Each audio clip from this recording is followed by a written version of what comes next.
उद्याचं नेमकं कधी असेल, किती वाजता, काही अजून ठरलंय का? प्लॅनिंग कसं नाही ठरलंय माझं. काल सन्माननीय मनसे प्रमुख राज ठाकरे यांच्याशी चर्चा झाली. माननीय उद्धव साहेब शिवसेना पक्षप्रमुखांशी चर्चा झाली आणि त्यानंतर असं ठरलं की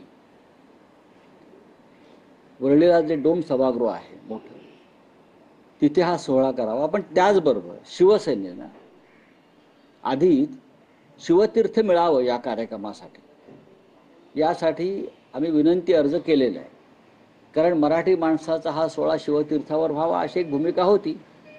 अर्ज तो आमचा अजूनही पेंडिंग आहे. अनिल परब त्यासाठी प्रयत्न नक्कीच करतायत, पण हे सरकार काय आम्हाला ती परवानगी देणार नाही हे आम्हाला माहिती आहे. शिवतीर्थावर जिथे शिवसेनेचा जन्म झाला, मराठी माणसाच्या एकजुटीचा जन्म झाला, त्याच्यामुळे मनसे प्रमुख राज ठाकरे यांनी डोमचा पर्याय सुचवला आणि तो आम्ही स्वीकारला सगळ्यांनी. आता त्या संदर्भात काल आमची एक बैठकही झाली आणि त्या बैठकीमध्ये साधारण कार्यक्रमाचं स्वरूप कसं असावं, काय असावं, किती माणसं येतील, हे सगळं आम्ही त्याच्यावरती चर्चा केली. पहिली चर्चा केली. 5 जुलैला साधारण 12 ते 12:30च्या दरम्यान हा कार्यक्रम सुरू होईल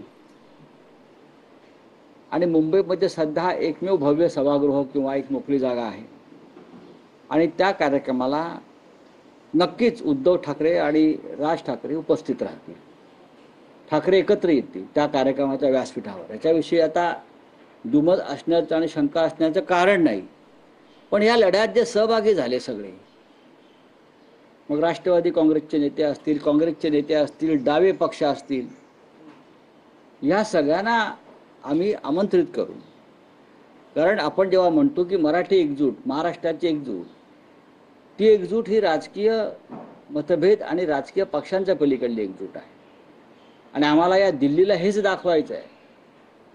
जेव्हा जेव्हा दिल्लीनं अघोरी कायद्यांच्या आधारे किंवा सत्तेच्या आधारे आमच्यावरती हल्ले केले, तेव्हा महाराष्ट्र हा अधिक ताकदीनं उसळून उभा राहील. हेच आम्हाला नरेंद्र मोदी, अमित शहा आणि देवेंद्र फडणवीस यांना दाखवायचं आहे. म्हणून त्यांना आम्ही जय महाराष्ट्र केला.